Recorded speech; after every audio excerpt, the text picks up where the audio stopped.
Sebuah berita beredar sangat mengejutkan. Bagaimana tidak? Sesuatu yang bukan ranah pemikiran dan prediksi manusia dibuka ke publik. Bagaimana tidak? Seorang ilmuwan dengan perhitungan dan penelitiannya mengungkap kapan terjadinya hari kiamat. Padahal hari kiamat tidak ada seorang pun yang tahu kecuali Tuhan Sang Pemilik alam. Dalam video ini kami hanya memberikan informasi, di mana informasi ini kami ambil dari beberapa sumber sebagai informasi dan wawasan bagi kita semua. Dan semoga informasi yang kami berikan bisa bermanfaat. Jangan kemana-mana, tetap stay bersama kami dalam Jejak Kurupan.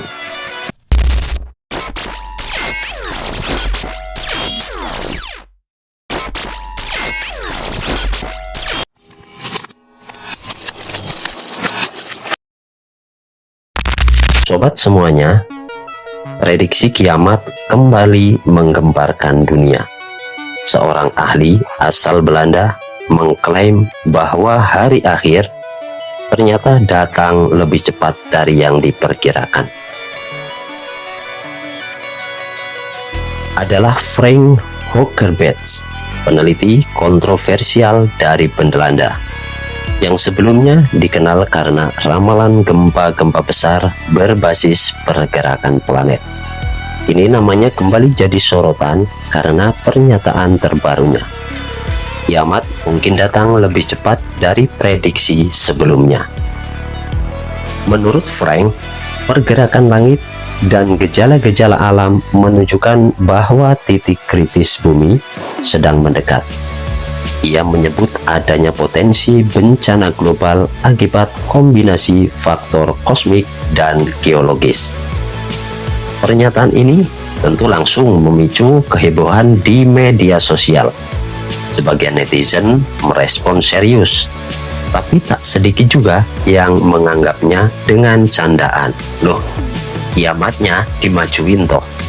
Udah kayak jadwal ujian dadakan aja, komentar seorang warganet. Namun, para ilmuwan dari berbagai negara menanggapi prediksi ini dengan skeptis. Mereka menegaskan bahwa sejauh ini belum ada bukti ilmiah kuat yang mendukung teori tersebut. Prediksi kiamat seringkali lebih banyak bersandar pada spekulasi daripada data ilmiah. Jadi, apakah kiamat benar-benar sudah dekat? Ataukah ini hanya alarm palsu berikutnya? Satu hal yang pasti, menjaga bumi dan kemanusiaan tetap jadi tugas kita bersama. Kapanpun, akhir itu pasti akan datang.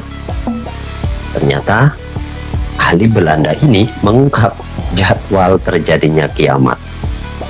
Para ilmuwan dari Radboud University di Belanda, mereka mengungkapkan sebuah temuan yang sangat mengejutkan soal akhir kehidupan alam semesta ini. Bahkan dalam riset terbaru, para ilmuwan ini berhasil memperkirakan kapan semesta akan benar-benar berakhir, yakni pada 1 Gwenfignigian tahun atau angka 1 diikuti 780. Meski tampak sangat lama, hitungan ini jauh lebih cepat dibanding proyeksi sebelumnya yang menyebut kematian semesta terjadi dalam 10⁻⁻⁰ 100 tahun. Angka 1 yang diikuti 1/100. Dasar perhitungan penelitian ini berasal dari teori Hawking radiation. Ini adalah konsep yang pertama kali diajukan fisikawan Stephen Hawking pada kisaran tahun 1975. Teori ini menyatakan bahwa partikel dan radiasi bisa melarikan diri dari lubang hitam, menyebabkan lubang hitam perlahan-lahan menguap seiring waktu. Menariknya, para peneliti ini menemukan bahwa proses serupa juga terjadi pada benda langit lain seperti neutron star dan white dwarf yang sebelumnya tidak diperkirakan bisa mengalami evaporasi. Selama ini, Fenomena ini memang dianggap sebagai fenomena yang hanya terjadi pada lubang hitam. Tapi para peneliti menunjukkan kalau benda-benda seperti bintang neutron atau neutron star dan bintang katai putih juga bisa menguap seperti halnya lubang hitam, ujar Profesor Heino Frick, ketua tim peneliti sekaligus profesor radioastronomi di Radboud University. Neutron star dan white dwarf merupakan tahap akhir dari kehidupan sebuah bintang. Ketika bintang-bintang ini kehilangan stabilitas, mereka secara bertahap akan menguap dan akhirnya lenyap. Karena objek-objek ini adalah bintang terakhir yang akan bertahan di alam semesta. Menghitung waktu kematian mereka berarti juga menghitung batas maksimum usia semesta.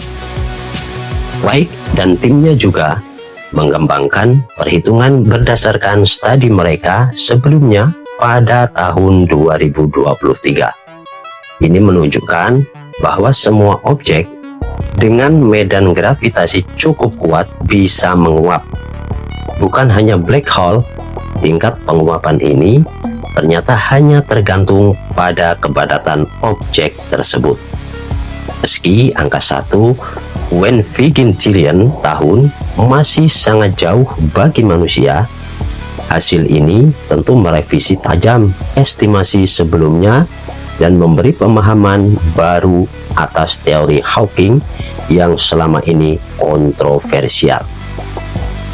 Kami ingin memahami teori ini lebih dalam.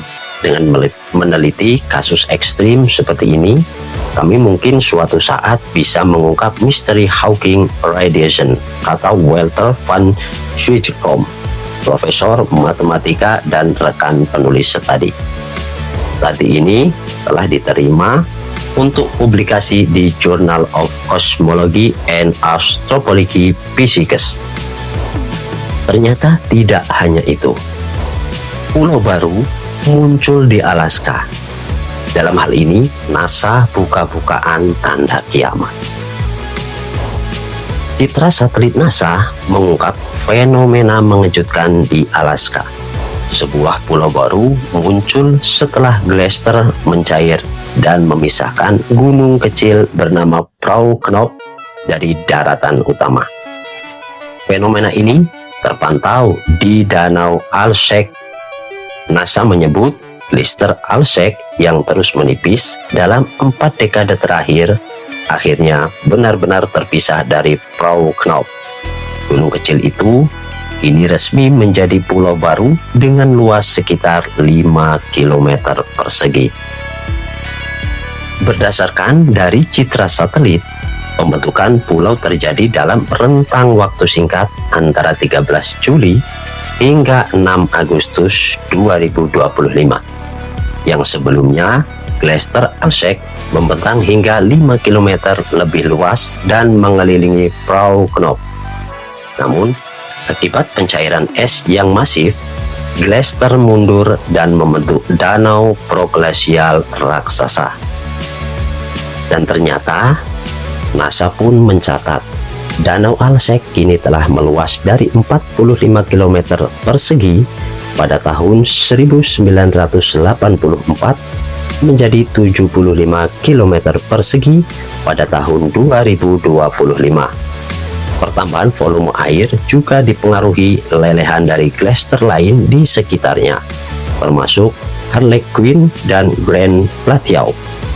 Munculnya pulau ini mencerminkan makin cepatnya laju kemunduran glacier di Alaska Tenggara serta kemampuannya mengubah lanskap hanya dalam hitungan dekade. Perluasan danau, garis depan es yang tidak stabil, dan munculnya daratan baru menunjukkan adanya pergeseran signifikan.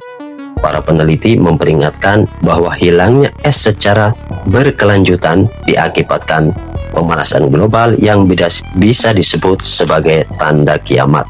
Pasalnya, pemanasan global dapat mengubah hidrologi dan ekosistem di kawasan tersebut. Inilah informasi yang bisa kami berikan. Semoga Ini bisa menjadi referensi dan bermanfaat buat rekan-rekan semuanya. Simak dengan baik, teliti dengan cermat, jangan buru-buru kita menyimpulkannya. Sampai jumpa dalam episode berikutnya. Terima kasih.